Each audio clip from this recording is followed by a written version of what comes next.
Hi everyone, welcome to my channel. ತಮ್ಮೆಲ್ಲರಿಗೂ ನಮ್ಮ ಚಾನಲ್ಗೆ ಸ್ವಾಗತವನ್ನು ಕೋರುತ್ತಾ ಇವತ್ತಿನ ವಿಡಿಯೋದಲ್ಲಿ ಇನ್ನೇನು ಕೇವಲ ಕೆಲವೇ ದಿನಗಳಲ್ಲಿ 2027ನೇ ಶೈಕ್ಷಣಿಕ ಸಾಲಿಗಾಗಿ 6ನೇ ತರಗತಿಯ ನವೋದಯ ಎಕ್ಸಾಮ್ಗೆ ಅಪ್ಲಿಕೇಶನ್ಗಳನ್ನು ಕಾಲ್ ಮಾಡ್ತಾರೆ. ಅದಕ್ಕೋಸ್ಕರ ನಾನು ಈಗಾಗಲೇ ಬಹಳ ದಿನಗಳ ಹಿಂದೆಯೇ ಇಲ್ಲಿ ವಿದ್ಯಾರ್ಥಿಗಳಿಗೆ ಮಾಡೆಲ್ ಕ್ವಶನ್ ಪೇಪರ್ಗಳನ್ನು ಮತ್ತು ಎಕ್ಸಾಮನ್ನು ಯಾವ ರೀತಿ ಫೇಸ್ ಮಾಡಬೇಕು, ಹೆಚ್ಚು ಅಂಕಗಳನ್ನು ಗಳಿಸಲಿಕ್ಕೆ ಯಾವ ರೀತಿಯಾದಂತಹ ತಯಾರಿ ಇರಬೇಕು ಅಂತ ತಮ್ಮೊಂದಿಗೆ ನಾನು ಈಗಾಗಲೇ ತಿಳಿಸ್ಕೊಡ್ತಾ ಇದ್ದೀನಿ. ಹಾಗಾದರೆ ಇವತ್ತು ನಾನು ಕನ್ನಡ ಗದ್ಯ ಭಾಗದ ಬಗ್ಗೆ ಕೆಲವೊಂದಿಷ್ಟು ಮಾಹಿತಿಯನ್ನು, ಅಂದರೆ ಯಾವ ರೀತಿಯಾಗಿ ನಾವು ಗದ್ಯ ಭಾಗವನ್ನು ಬಿಡಿಸಬೇಕು, ಕನ್ನಡ ಪ್ಯಾರಾಗ್ರಾಫನ್ನು ಇಲ್ಲಿ ಹೆಚ್ಚು ಅಂಕಗಳು ಗಳಿಸಬೇಕು ಅಂದರೆ ಇಲ್ಲಿ ಕನ್ನಡ ವಿಷಯದಲ್ಲಿ ಒಂದೇ ಒಂದು ಅಂಕ ಕೂಡ ಕಡಿಮೆ ಆಗಬಾರ್ದು. ಅಂದಾಗಲೇ ತಾವು ಸೆಲೆಕ್ಟ್ ಆಗುವಂಥ ಚಾನ್ಸಸ್ ಇರುತ್ತದೆ. ನಮ್ಮ ಚಾನಲ್ನಲ್ಲಿ ತಮಗೆ ಉಚಿತವಾಗಿ ಯಾವುದೇ ರೀತಿಯ ಸಮಸ್ಯೆಗಳಿಲ್ಲದೆ ಸರಳವಾಗಿ ತಮಗೆ ಇಲ್ಲಿ ಹೆಚ್ಚು ಅಂಕಗಳನ್ನು ಗಳಿಸಲಿಕ್ಕೆ ಒಂದು ಮಾದರಿಗಳನ್ನು ಪ್ರತಿನಿತ್ಯ ಯೂಟ್ಯೂಬ್ನಲ್ಲಿ ಅಪ್ಲೋಡ್ ಮಾಡ್ತಾ ಇರ್ತೀವಿ. ಹಾಗಾಗಿ ಯಾರು ವಿದ್ಯಾರ್ಥಿಗಳು ಈ ವರ್ಷ 5ನೇ ತರಗತಿ ಕಲಿತಾ ಇದ್ದೀರಿ, ತಮಗೆ ಇದೊಂದು ಸುವರ್ಣ ಅವಕಾಶ ಅಂತ ತಿಳಿಸ್ತಾ ಇದ್ದೀನಿ. ಯಾಕಂದರೆ ಇಲ್ಲಿ ವಿದ್ಯಾರ್ಥಿಗಳಿಗೆ ಈಸಿ ಆಗುವಂಥ ಮೆಥಡಲ್ಲಿ ಹೇಳಬೇಕಾಗಿದೆ. ಯಾಕಂದರೆ ಬಹಳಷ್ಟು ವಿದ್ಯಾರ್ಥಿಗಳು ಇಲ್ಲಿ ಸರ್ಕಾರಿ ಶಾಲೆಗೆ ಹೋಗ್ತಾ ಇದ್ದೀರಿ, ಅಂಥ ವಿದ್ಯಾರ್ಥಿಗಳಿಗೆ ನಮ್ಮ ಚಾನಲ್ ಬಹಳಷ್ಟು ಉಪಯುಕ್ತ ಆಗುತ್ತೆ ಅಂತ ತಿಳಿಸ್ತಾ ಇದ್ದೀನಿ. ಹಾಗಾದರೆ ಇಲ್ಲಿ ಕನ್ನಡ ವಿಷಯದಲ್ಲಿರುವಂತಹ 4 ಪ್ಯಾರಾಗ್ರಾಫ್ಗಳು ಬರ್ತವೆ ಎಕ್ಸಾಮಲ್ಲಿ. ಇಲ್ಲಿ 20 ಪ್ರಶ್ನೆಗಳು ನೋಡ್ತಾ ಹೋದಾಗ ಇಲ್ಲಿ ಹೆಚ್ಚು ಅಂಕ ಗಳಿಸಬೇಕು, ಒಂದೇ ಒಂದು ತಪ್ಪುಗಳು ಆಗದೇ ಇರುವ ಹಾಗೆ ತಾವು ಇಲ್ಲಿ ಹೆಚ್ಚು ಅಂಕ ಗಳಿಸಬೇಕು ಅಂದರೆ ಇಲ್ಲಿ ಪ್ರಾಕ್ಟೀಸ್ ಮಾಡಬೇಕಾಗುತ್ತೆ. ಹೆಚ್ಚು ಪ್ರಾಕ್ಟೀಸ್ ಮಾಡಿದಾಗಲೇ ತಮಗೆ ಇಲ್ಲಿ ಒಂದು ಸಮಸ್ಯೆಗಳಲ್ಲಿ ಕಡಿಮೆ ಅಂಕಗಳು ಬರದೇ ಇರುವ ಹಾಗೆ ನೋಡ್ಕೊಳ್ಳಿಕ್ಕೆ ಸಾಧ್ಯ ಆಗುತ್ತೆ. ಹಾಗಾದರೆ ಕನ್ನಡ ಪ್ಯಾರಾಗ್ರಾಫನ್ನು ಯಾವ ರೀತಿಯಾಗಿ ಬಿಡಿಸಬೇಕು ಅನ್ನೋದನ್ನು ತಮಗೆ ಇವತ್ತು ತಿಳಿಸ್ಕೊಡ್ತಾ ಇದ್ದೀನಿ. ಈ ಒಂದೊಂದು ಮಾದರಿಯನ್ನು ತಾವು ನೋಡ್ಬೋದಾಗಿದೆ. ಮೊದಲು ಏನು ಮಾಡಬೇಕು ಅಂದರೆ ಕೊಟ್ಟಿರುವ ಒಂದು ಪ್ಯಾರಾಗ್ರಾಫನ್ನು ಚೆನ್ನಾಗಿ ಓದ್ಕೊಳ್ಬೇಕು ಫಸ್ಟ್ ವಿದ್ಯಾರ್ಥಿಗಳು. ಯಾಕಂದರೆ ಬಹಳ ವಿದ್ಯಾರ್ಥಿಗಳು ಏನು ಮಾಡ್ತಾರೆ ಅಂದರೆ, ನಾನು ಕೂಡ ನೋಡಿದ್ದೀನಿ ನಮ್ಮ ಶಾಲೆಗಳಲ್ಲಿ, ಕ್ವಶನ್ಗಳನ್ನು ನೋಡ್ಕೋತಾರೆ, ಇಲ್ಲಿ ಆಪ್ಷನ್ಸ್ಗಳು ನೋಡ್ಕೋತಾರೆ, ಇಲ್ಲಿ ಆಪ್ಷನ್ಸ್ಗಳನ್ನು ಹುಡುಕ್ತಾ ಹೋಗ್ತಾರೆ. ಇದೆಯಲ್ಲ, ಇದೊಂದು ರಾಂಗ್ ಮೆಥಡ್ ಅಂತ ಹೇಳ್ತಾ ಇದ್ದೀನಿ.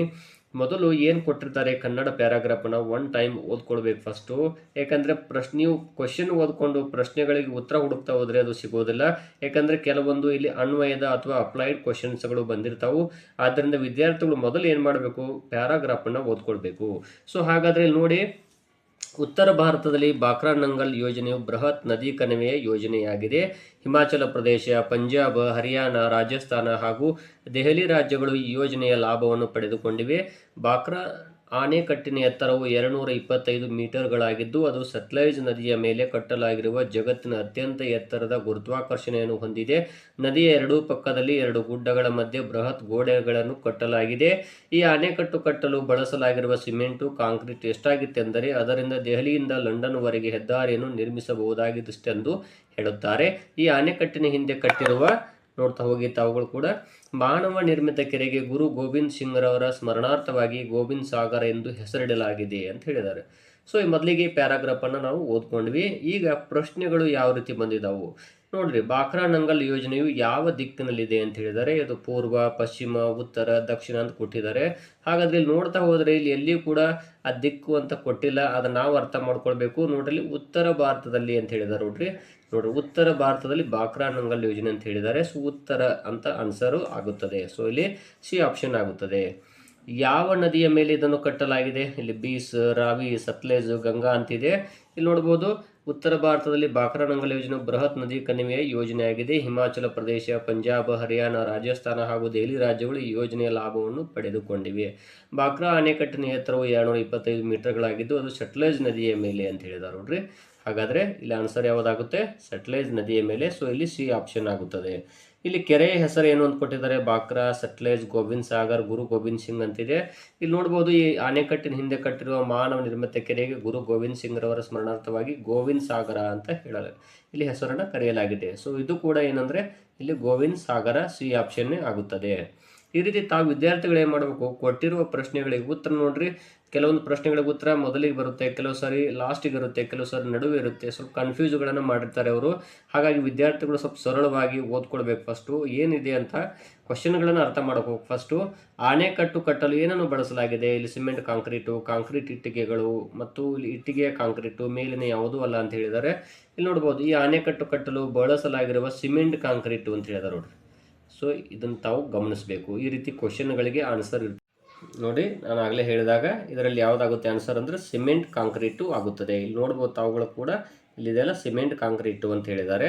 ಇನ್ನು ನೆಕ್ಸ್ಟ್ ಪ್ರಶ್ನೆ ನೋಡೋಣ. ಬಾಕ್ರಾ ಆಣೆಕಟ್ಟಿನ ಎತ್ತರ 235 ಮೀಟರ್, 225 ಮೀಟರ್, 325 ಮೀಟರ್, ಯಾವುದು ಅಲ್ಲ ಅಂತಿದೆ.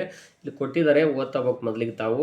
ಇಲ್ಲಿ ಕೊಟ್ಟರೆ ನೋಡ್ರಿ, ಬಾಕ್ರಾ ಅಣೆಕಟ್ಟಿನ ಎತ್ತರ ಅಂತ ಹೇಳಿದ್ದಾರೆ ನೋಡ್ರಿ, 225 ಮೀಟರ್ ಅಂತಿದೆ. ಸೊ ಹಾಗಾಗಿ ಇಲ್ಲಿ ಆನ್ಸರ್ ಯಾವುದಾಗುತ್ತೆ ಅಂದರೆ ಇಲ್ಲಿ ಬಿ ಆಪ್ಷನ್ನು ಆಗುತ್ತದೆ, 225 ಮೀಟರ್ ಆಗುತ್ತದೆ. ಈ ರೀತಿ ತಾವು ಕ್ವಶನ್ಸ್ಗಳನ್ನು ಮೊದಲು ಸರಿಯಾಗಿ ಓದ್ಕೊಡ್ರಿ ಫಸ್ಟು. ಅದಕ್ಕೂ ಪೂರ್ವದಲ್ಲಿ ಪ್ಯಾರಾಗ್ರಾಫನ್ನು ನೋಡ್ಕೊಡ್ರಿ. ಏನು ಪ್ಯಾರಾಗ್ರಾಫ್ ಇದೆ ಸ್ಪಷ್ಟವಾಗಿ ಚೆನ್ನಾಗಿ ಓದ್ಕೊಂಡ್ರಿ ಒಂದು ಸಾರಿ ಅಂದರೆ ನೀವು ಇಲ್ಲಿ ಕ್ವಶನ್ ನೋಡೋದ್ರೊಳಗೆ ಉತ್ತರ ಎಲ್ಲಿದೆ ಅಂತ ಸಿಕ್ಬಿಡುತ್ತೆ. ಅದು ಅಲ್ಲದೆ ಕೆಲವೊಂದು ಸಾರಿ ಅನ್ವಯದ ಪ್ರಶ್ನೆಗಳಿರ್ತಾವೆ, ಸ್ವಲ್ಪ ನಿಧಾನವಾಗಿ ವಿಚಾರ ಮಾಡಬೇಕಾಗುತ್ತೆ. ಅಂದಾಗಲೇ ತಾವು ಇಲ್ಲಿ ಹೆಚ್ಚು ಅಂಕಗಳನ್ನು ಗಳಿಸ್ಬೋದು. ಯಾಕಂದರೆ ಇದು ನಿಮಗೆ ಪ್ರತಿ ವರ್ಷ ಡಬಲ್ ಸಾರಿ ಎಕ್ಸಾಮ್ ಬರಲಿಕ್ಕೆ ಅವಕಾಶ ಇರೋದಿಲ್ಲ, ಓನ್ಲಿ ಒನ್ ಟೈಮ್ ಇರುತ್ತೆ.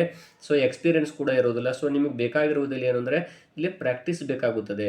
ಸೊ ನೀವು ಹೆಚ್ಚು ಹೆಚ್ಚು ಪ್ರಾಕ್ಟೀಸ್ ಮಾಡುವುದರಿಂದ ಇಲ್ಲಿ 1 ಅಂಕಗಳು ಇಲ್ಲಿ ತಮಗೆ ಕಡಿಮೆ ಆಗದಿರುವ ಹಾಗೆ ನೋಡ್ಕೊಳ್ಳಿಕ್ಕೆ ಸಾಧ್ಯ ಆಗುತ್ತೆ. ಸೊ ಕನ್ನಡದಲ್ಲಿ ಬಹಳ ವಿದ್ಯಾರ್ಥಿಗಳು ತಪ್ಪುಗಳನ್ನು ಮಾಡ್ತಾರೆ, ಹಾಗಾಗಿ ನವೋದಯ ಎಕ್ಸಾಮ್ ಸೆಲೆಕ್ಟ್ ಆಗೋದಿಲ್ಲ ವಿದ್ಯಾರ್ಥಿಗಳು.